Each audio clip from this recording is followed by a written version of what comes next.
Alors quelques mots aussi, on continue notre tour vers l'Iran maintenant. Le monde semble étonné de la durée de la révolte qui est en cours, présente maintenant dans les 31 provinces du pays.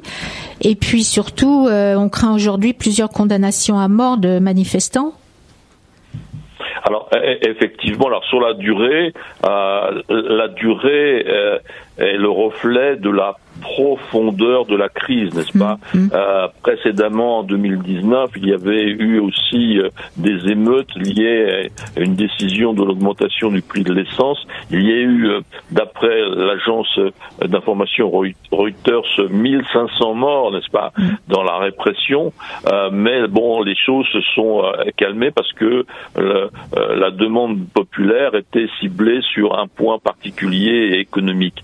Là, nous avons affaire à une révolte sociétale, donc il y a une composante importante, la jeunesse, la jeune femme iranienne qui a décidé de prendre son destin en main par rapport à un régime qui lui impose trop de contraintes. Donc là, c'est la société qui se révolte, et ce qui explique à la fois la profondeur de la crise et la diffusion, comme vous le disiez, dans les 31 provinces.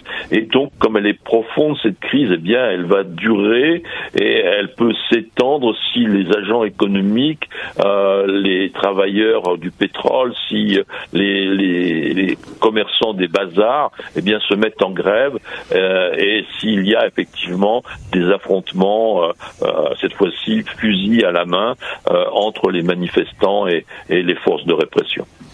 Oui, et donc à propos de ces condamnations à mort, alors la vocation de ces décisions-là, c'est d'empêcher les jeunes de descendre dans la rue en disant vous risquez votre vie, non pas simplement à cause des forces de répression, mais si vous êtes arrêté, et ça c'est beaucoup plus probable d'être arrêté que d'être tué, eh bien si vous êtes arrêté, vous risquez aussi votre vie. Donc ne descendez pas dans la rue. Voilà, c'est une manœuvre, je dirais, politique et de communication et de répression visant à empêcher, à démotiver la jeunesse de descendre de la rue. Mais à mon humble avis et avec beaucoup de respect pour cette jeunesse iranienne, cela ne sera pas suffisant parce qu'il y a une profondeur de la crise, il y a, pardonnez-moi la trivialité, un ras-le-bol de la jeunesse par rapport à un système qui est en place depuis 43 ans et avec un guide qui a, lui, 83 ans. Oui. Bon, écoutez, c'est donc dans les deux cas, Russie et Iran, ce sont des affaires à suivre.